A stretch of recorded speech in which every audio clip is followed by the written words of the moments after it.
السلام عليكم ورحمة الله وبركاته. بسم الله والحمد لله والصلاة والسلام على رسول الله. مرحب بكم حبايبي في كل مكان. يا رب دايما تكونوا بخير.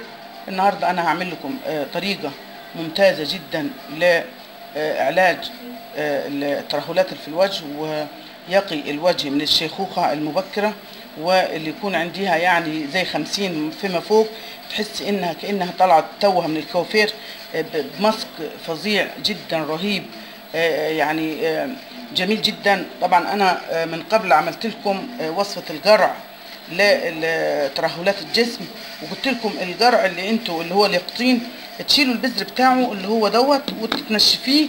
طبعا انا عملته قدامكم وشلته، انا نشفته وعينته في علبة لحد ما جاء اوانه. يعني ده هنعمل الماسك دوت، ده يعالج الشيخوخة اللي في البشرة، يعالج ترهلات البشرة، ليه فوائد كتيرة خالص خالص. هقول لك دلوقتي هعمل ايه في البذر ده واقول لك الفوائد بتاعته ازاي. البذر ده طبعا انا منشفاه من فترة وعيناه عندي، دلوقتي هطحنه، وبعد ما اطحنه اوريكي ايه فايدته، وهعمل معاكي ايه بيه، واقول لك ايه الفوائد بتاعته للبشرة وللجسم كامل. يعني حبايبي احنا طحنت اديني انا بذر البذور بتاعت الجرع اللي انتوا شفتوها قدامكم. هفضيها كده اهو. طبعا هي زي يعني لما اتطحنت بقت زي النخاله كده اهو بالشكل دوت، زي النخاله بقت بالشكل ده كده. طبعا انت هتعملي الوصفه اللي انا هقول لك عليها دلوقتي دي بالبذر اللي انت شفتيه، تطحنيه كويس. لو ما عندكيش بذر اللي هو اليقطين دوت او الجرع، هتجيبي اللي من عند العطار اللي هو الزيت نفسه، زيت بذر اليقطين او زيت بذر الجرع، بيدي يعني جزء من الفايدة بتاعت البذور نفسها.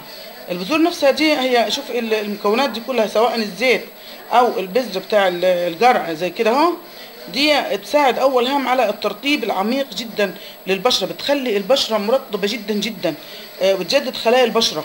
يعني الخلايا الميتة اللي بتبقى دبلت خلاص في البشرة بتجددها. الماسك اللي انا هعمله لك ده بيجدد خلايا البشرة. طبعا بتحمي البشرة من العوامل البيئة والتلوث اللي انت بتطلع في الشارع، الاتربة بتدخل على البشرة. البشرة دي عاملة زي السفنجة. السفنجة دي لما اي حاجة تتأثر من تراب واغبرة وحاجات زي كده ومؤثرات بتخش فيها، يعني زي ما يكون بتلوثها. يعني دي الوصفة دي برضو بتعالج التلوث بتاعها. الحفاظ على مرونة البشرة. يعني ايه مرونة البشرة؟ اللي هي الترهل والتجاعيد اللي بتبقى في البشرة، وبتخلي البشرة اكثر شبابا وتخليها يعني تمنع الشيخوخة المبكرة، وتخلي الشباب بتاع البشرة صحي جدا ونقي ومتفتح كده ومنور.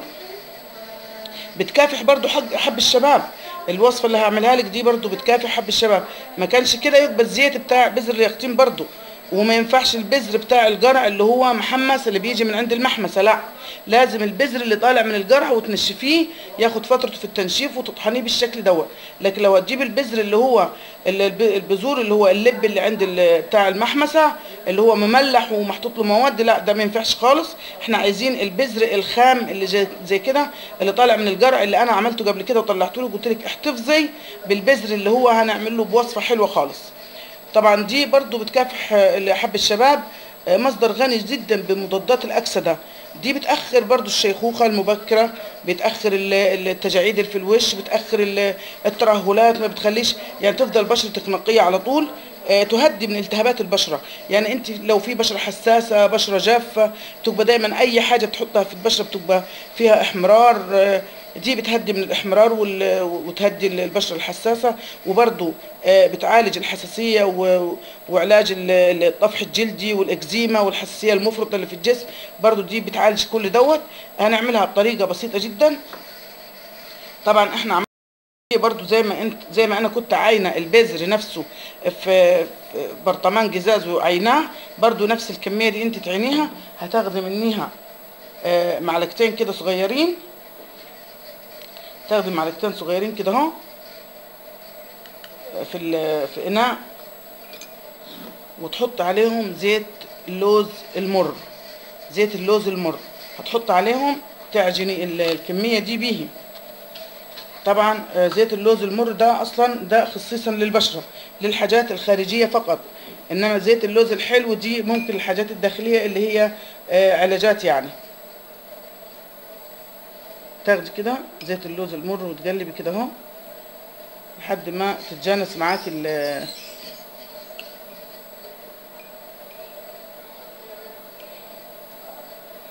كويس كده.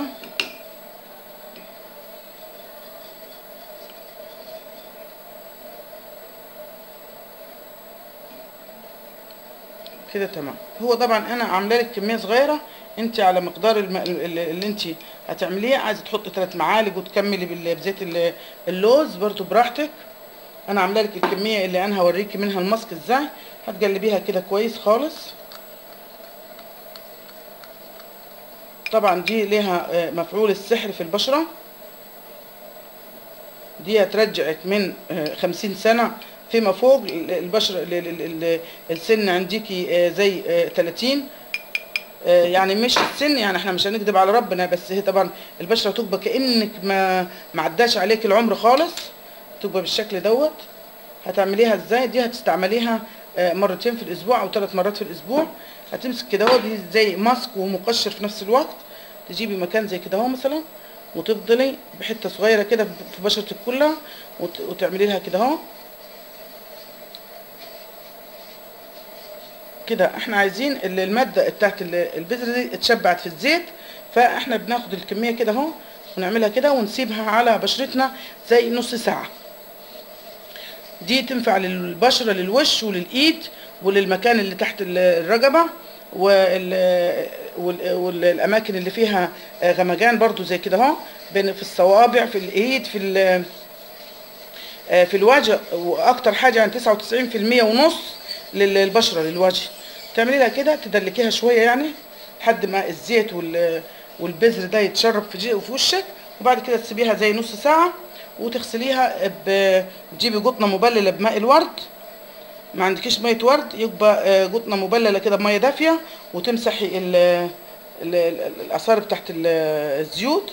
لو انت مثلا مسحتيها كده خالص ونزلتي منها البذره زي كده وحبيتي تسيبيها من بالليل للصبح برضو براحتك، دي حلوه خالص يعني، حتى ريحتها جميله خالص كده ومقبوله يعني.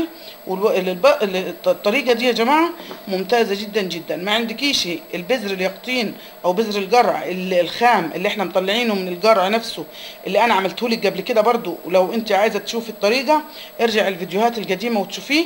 لو ما عندكيش تجيبي زيت اليقطين او زيت الجرع بيأدي نفس الاسلوب زي كده اهو.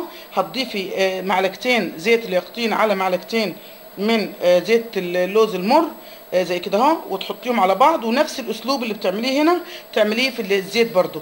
ده مفيد جدا جدا جدا. وبرضو زيت اليقطين مفيد جدا للشعر، بيكثف الشعر وبيخليه يعني طويل وينعم ويخليه ويملأ الفراغات. يا جماعة الوصفة دي مفيدة جدا جدا، وانا خليتها لكم. استنيت عشان قبل العيد عشان تبقى دي مفاجأة العيد ليكم، وتكون تدخلي على العيد وانت بشرتك نضرة وتعيدي وانت منتهى الجمال. وانت طبعا منتهى الجمال من غير اي كلام، بس طبعا يعني زوج البوسه تبقى عروسه، احنا عندنا كده في الصعيد. ولكن انت زي الفل وزي القمر، وان شاء الله تبقي قمر وقمر وقمر واحسن من كده بكتير كمان. يا رب تفيدكم الوصفه باذن الله وتستفادوا منيها، تحتفظي بالباقي دوت كل يعني تستعمليها 3 مرات في الاسبوع، وتعالج يعني ما فيهاش ضرر للبشره الدهنيه ولا الحساسه ولا الجافه، ده ممتازه خالص ليهم. وان شاء الله يا رب تعيدي بكل خير. ولو في اي طلب انت عايزاه اكتبي لي في التعليقات.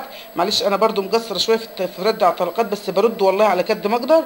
وان شاء الله تعيدوا بكل خير وبكل سرور يا رب، ويجعلوا عيد بخيت ومبروك عليكم، واستودعكم الله. ما تنسيش يا حبيبتي تضغطي لي لايك واشتراك في اللي مش مشترك يشترك في القناه عشان كل جديد وكل مفيد يوصل.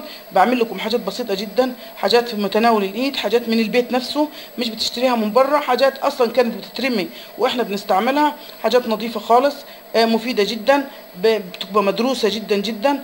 وباذن الله يا رب تكون كل شيء بقدمه لكم فيه الفايده يا رب. وكل ده والله بعمله خالص لوجه الله، ويجعل العيد عليكم بخيت ومبروك، ويا رب يفرج كربنا وكرب كل مكروب، ويجعل العيد ديت يا رب تفريج لجميع هموم الخلق والامه الاسلاميه. واستودعكم الله. السلام عليكم ورحمه الله وبركاته.